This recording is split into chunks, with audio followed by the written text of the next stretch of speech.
You speak English. English is one of the most difficult languages in the world to learn. And you did not learn English when you were a PhD student. You did not learn English when you got here to the university. You did not learn English when you were in high school or junior high. You learned English when you were 2 years old. You were 2 years old.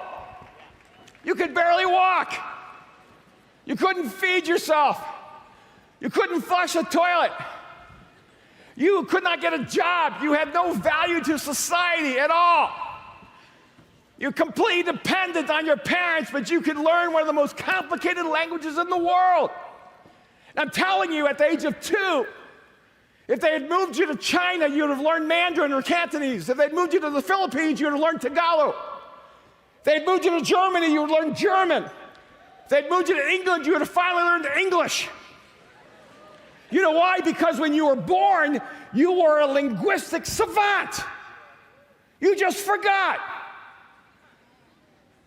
Because you ended up conforming to the expectations of those around you. And your brain shrunk based on the expectations you had of yourself.